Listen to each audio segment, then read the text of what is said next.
Hi, so I've been asked a couple of times about open-mindedness, particularly where does it come from and how do you get it? Now, apparently I'm open-minded. I didn't really think of myself as being open-minded, but apparently I am. And I've been asked by quite a lot of people, how is it that you're open-minded? So I thought I'd talk a little bit about it, particularly as I've just done that video on perpetual motion. And perpetual motion is one of those concepts that seems to polarize people quite strongly in one camp or the other camp, so it seemed appropriate to talk about open-mindedness at this point.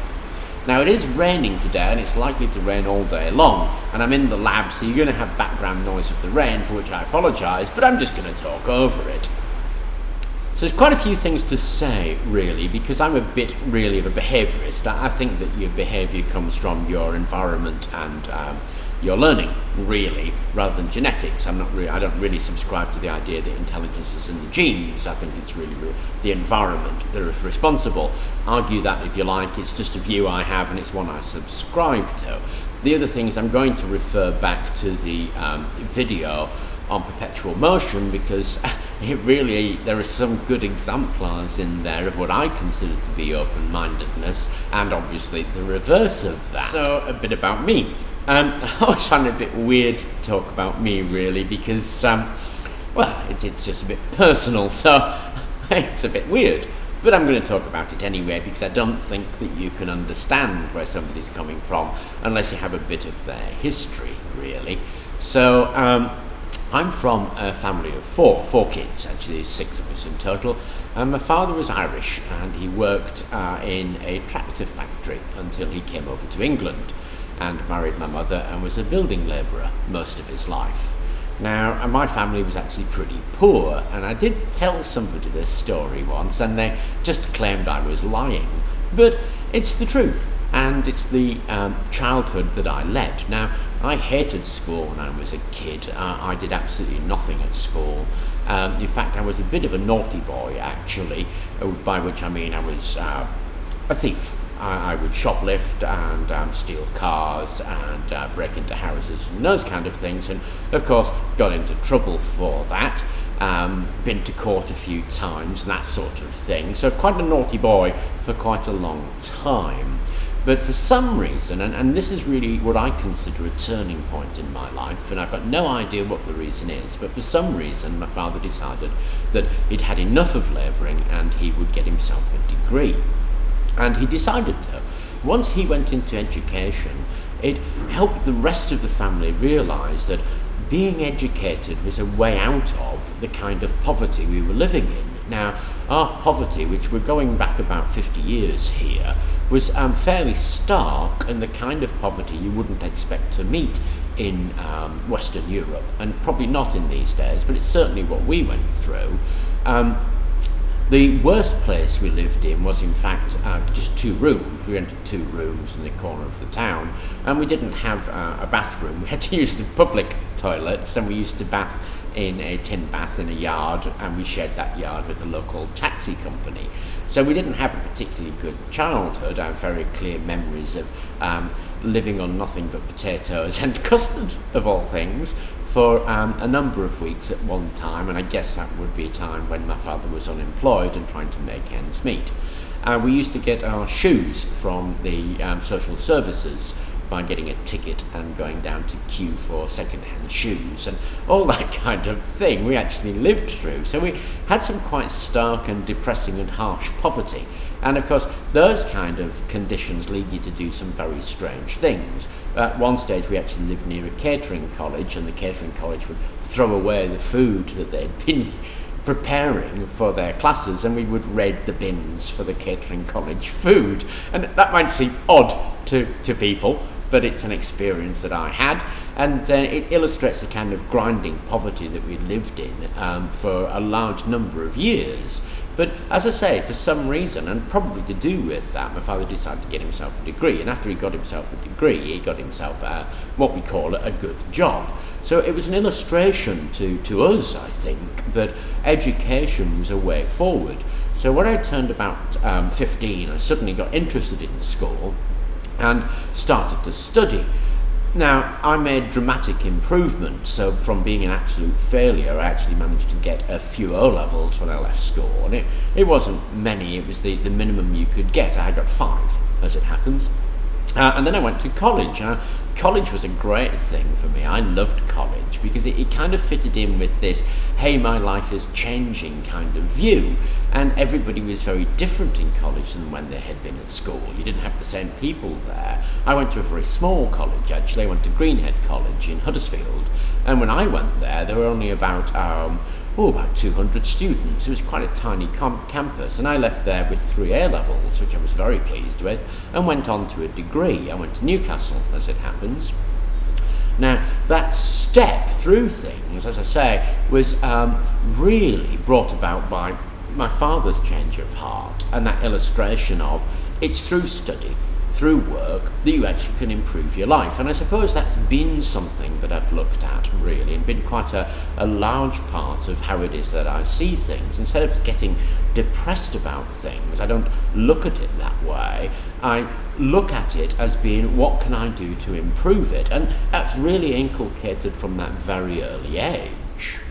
Now, my mother was a strange woman who ended up actually in a mental hospital, and it was about then when my father divorced her, and she was quite brutal, actually. She would be fairly savage with us all, and I have been in hospital a couple of times, courtesy of my treatment at my mother's hands. And there's 2 ways that can drive you. It can either drive you down that path of despair when you give up on things and you think that everybody owes you something and life's problems are too great, or it can do something else. And I think in my terms it does something else, and that is the realization that your life is in your control and it's up to you to do something about it. It's not other people who will do anything for you. It's that confusion we have between human rights and civil rights and concurrent responsibilities. We think for some reason that our civil rights are our human rights and that we are due a whole lot of things courtesy of this, but then we don't take on the civil responsibilities that are concurrent with those civil rights.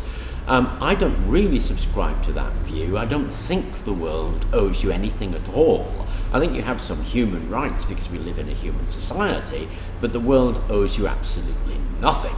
So if you want something from the world, really, it's up to you, and your life is in your control. Now, I don't know why that happened, but from that treatment I adopted that view that my life is in my control.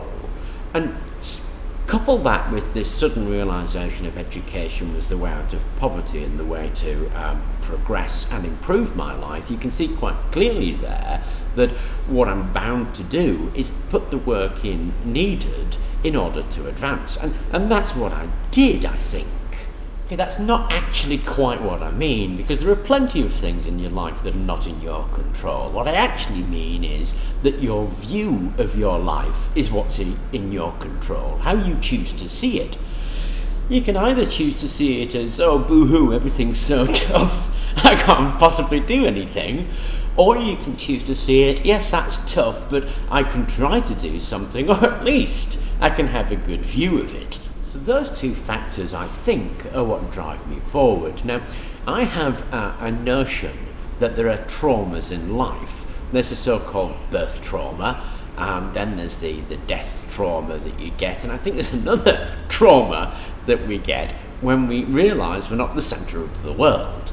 And that's really quite hard for people to cope with, because for a long period of your life, obviously, you are the centre of the world. You get born, your parents dote on you, you go to school and you realise there are other kids, but you still feel that centre of the worldness, and that happens to lots of people through actually a large part of their life. And this is one of the things that I think teenagers go through. They begin to realise they're not the centre of the world, and to be honest, they're pretty pissed about it, because all that time they've spent thinking they are, and suddenly find out that they're not, that there are other people in the world too who have, unfortunately, different views than they do, and it's hard to cope with. So learning you're not the centre of the world is something that happens quite slowly.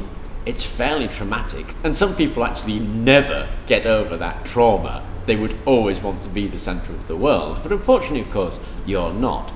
Now, I think my early experiences taught me quite early on that I'm not the centre of the world, that there are other people out there that have different views than I have, and I have to listen to them. I don't want to. I'd just rather tell everybody my views and everybody say, hey, you're right. But they don't. They tell me I'm wrong. It's madness. But they do. And this brings us actually to a good example on the Perpetual Motion video.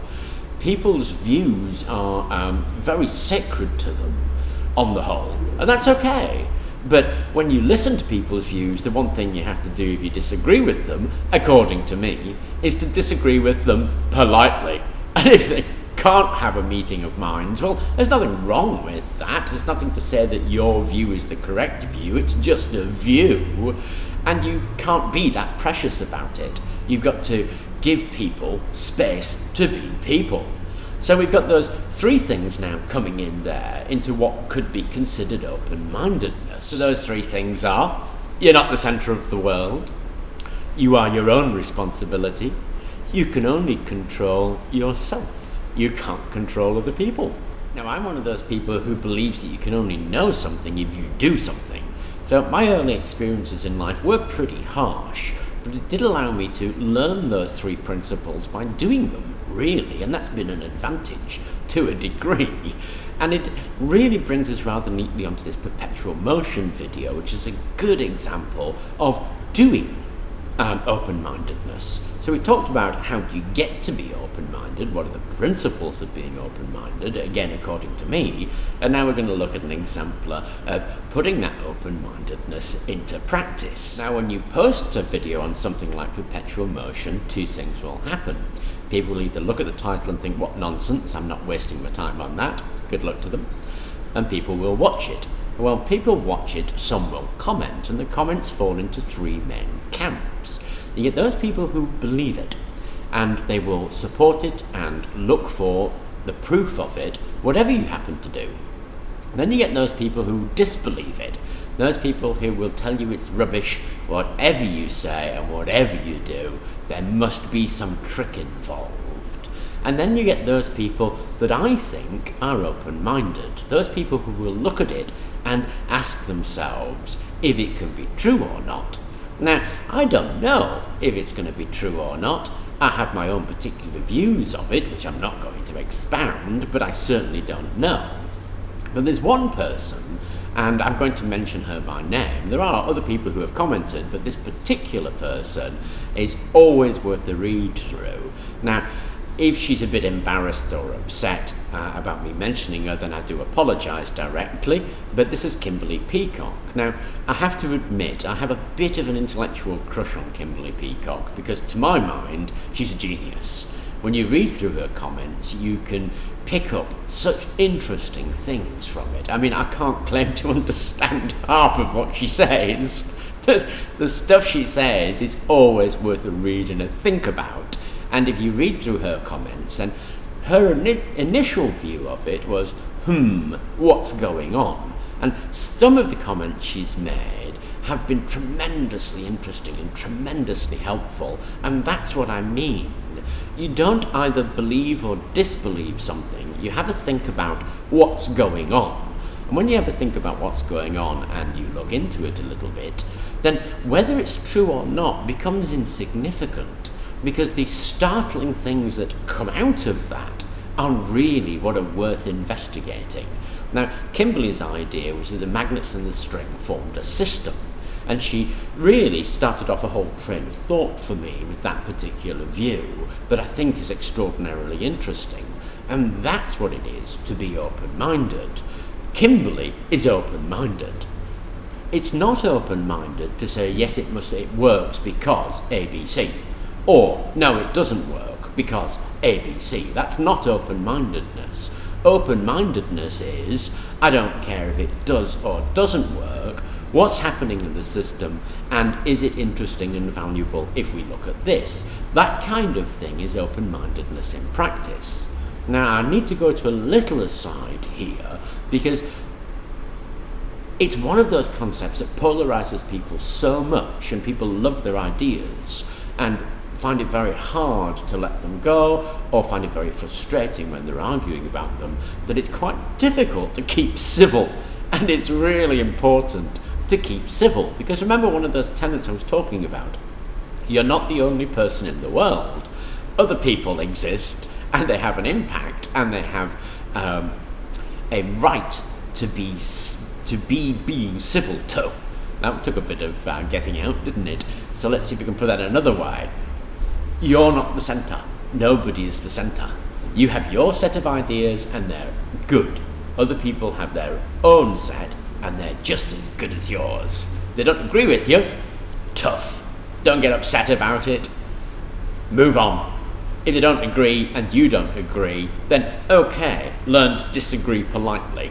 But you have to keep it civil, particularly on here, because I encourage keeping things civil. There you go.